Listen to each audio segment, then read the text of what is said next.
un poco el simbolismo del final fue Tinelli y el oso Arturo.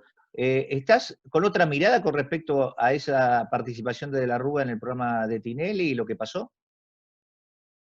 Bueno, yo nunca estuve en esa participación de ese programa. Yo fui vocero del 6 de junio del 2001 al 20 de junio del 2001. O sea que yo nada tuve que ver con esa circunstancia. Yo la pelea con Tinelli la celebré por casualidad, porque la verdad que había leído una revista de noticias la noche antes y decía la tinelización de la política, lo decía Pepe Liachev. Y entonces concurrí a una entrevista con los periodistas de la Casa Rosada y Mercedes Ninsin me dice, así que van a colocar una cámara de televisión de Canal 7 para que siga al presidente por todos lados. Y yo le contesté, no tinelice la política, no haga una caricatura de la política. Esto es poner a Canal 7 en las mismas condiciones que TN y que Crónica. TV en la Casa Pero Rosada. recuerdo que vos dijiste que eso fue como una coartada lo que hizo Tinelli en ese momento, que fue como una trampa.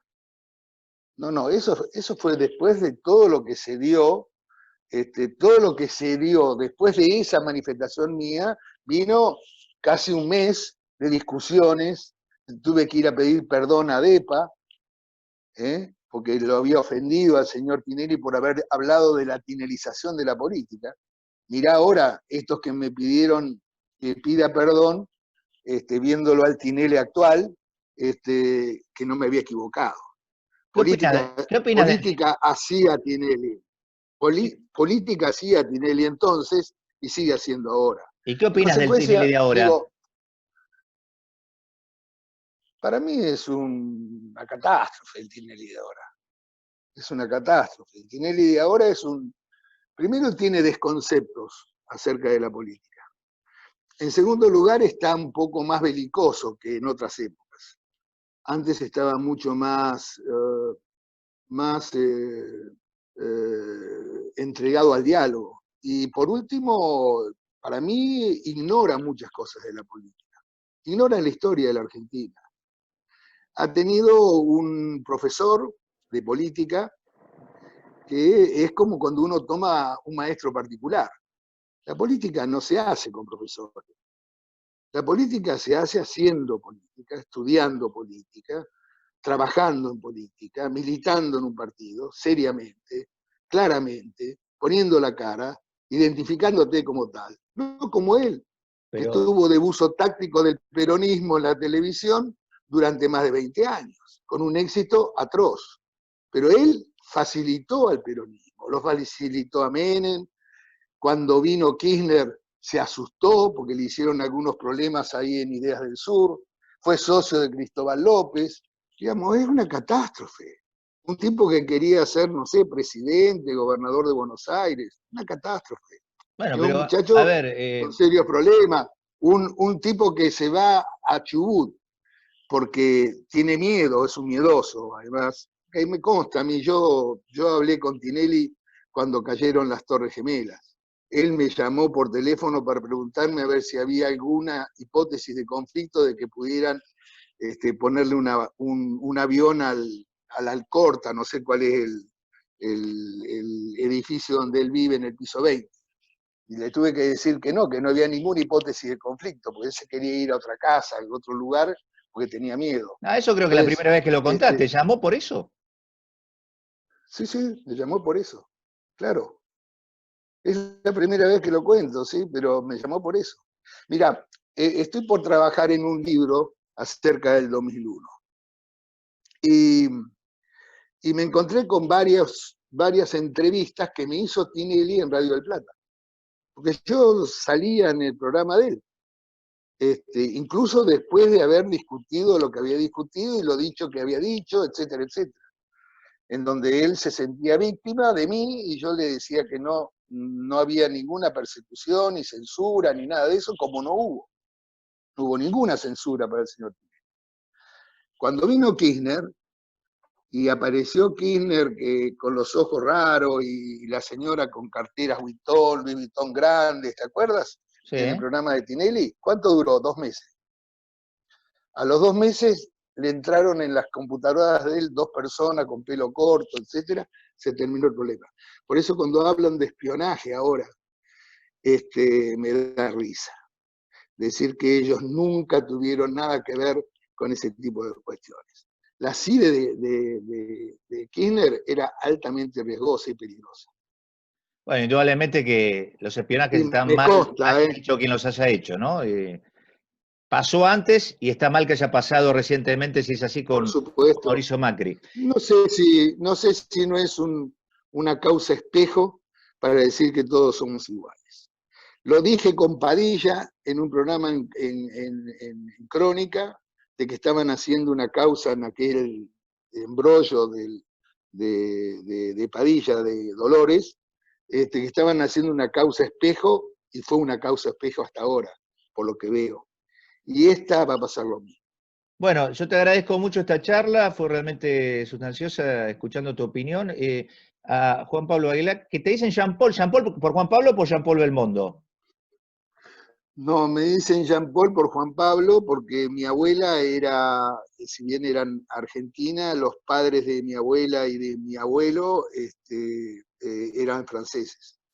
Y entonces a mi abuela le decían Paul, y a mí porque era Paula, se llamaba Paula mi abuela, y a mí me decían Jean Paul por eso. Pero era un nombre, te diría, un sobrenombre de carácter de amistades y de familia.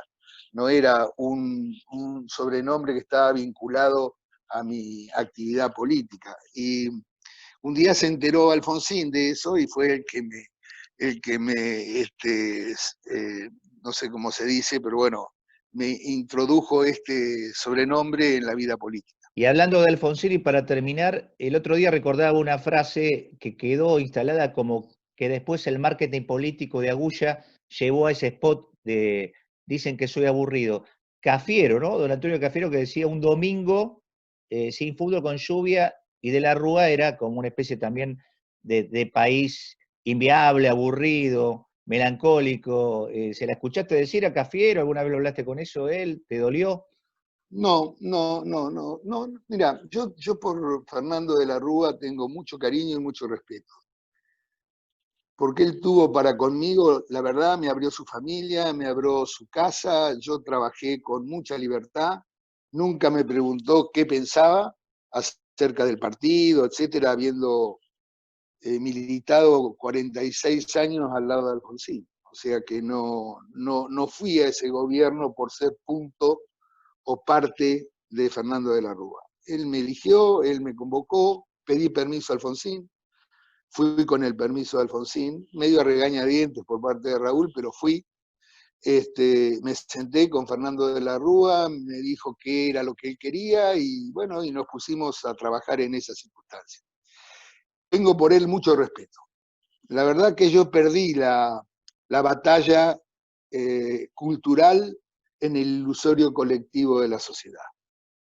La mayoría de la gente ha pensado que habían elegido un presidente que era medio lento, medio esto, medio lo otro, por no decir alguna palabra que pueda ser el título de tu reportaje. Tenés ganas de decir una palabra fuerte, Pero me la verdad, parece, sí. Sí, no, bueno, en general la gente te dice, elegimos un presidente pelotudo. Ah. Entonces, no tengo ganas de decirlo, porque no lo era, porque era un tipo extraordinariamente culto, 7 idiomas, yo lo vi hablar en alemán, en portugués, en inglés, en italiano, yo lo vi, no es que me contó la familia que había estudiado estos idiomas, yo lo vi hablar con Schroeder en alemán. Un tipo que fue senador cuantas veces quiso, le ganó 7 veces al peronismo en la capital federal, 7 veces, 7 elecciones. Un señor que fue jefe de gobierno de la ciudad y nadie tiene críticas para hacerle. Lo que ocurre es que la crisis de la Argentina, que te decía, política, que vivimos, y la debilidad del liderazgo de la Rúa sobre una de las fuerzas de la alianza, naturalmente trajo consecuencias. Y yo podría decir, bueno, tenemos un presidente ahora con una vocecita que parece más de un actor que de un presidente. Y sin embargo, no se me ocurre pensar que no está habilitado para ser presidente. No digo que el señor Fernández es un, ¿está claro? Y sin embargo, podría darse circunstancias en donde decís, pero ¿qué está hablando este hombre? En plena crisis, con un panorama negro, va a revisar el capitalismo. 250 años de evolución del capitalismo en el mundo. Sí. Que tiene añoranzas por lo que fueron. La verdad que esto analizado dentro de 4, 5, 6, 7 años, para los historiadores, van a ser parte de las torpezas que también se le asignaban a De la Rúa. Pero para ser totalmente sincero con vos, en el final de la charla, así como el imaginario decía este calificativo del expresidente de la Rúa, ustedes tenían un socio político, que era Carlos Chacho Álvarez, que al menos en el off the record con los periodistas decían que era más que un pelo. Decía él. No, un HDP. Exacto. Un HDP. Pero eso porque fue un HDP. Porque el señor ese justificó y se excusó en renunciar a la vicepresidencia de la República con la importancia que tenía ese lugar para el país y para él y para todos nosotros, porque significó la implosión de la alianza. Ese señor se fundó en un anónimo que cuando fue a la justicia fue analizado por la Cámara, por el primer delito inexistente, no existió. Y entre las causas por las cuales De la Rúa tuvo cáncer, no sé si no hubo esta tristeza que le generaron los Chacho Álvarez, los Antonio Cafiero en aquel momento dándole validez a ese panfleto anónimo, reitero, delito inexistente, Horacio. Es muy triste. Y no se retiró nunca de ninguna de las causas que le hicieron. Fue a todas. Se presentó él en la del Banelco, no solamente designó abogado, sino también se defendió él. La verdad que abrís puertas de la historia interminables, Jean Paul, así que este reportaje tiene que terminar. Así. Es así, sí. Es bueno, así. Querido, te respeto tu visión. Gracias, Te agradezco muchísimo. Un abrazo.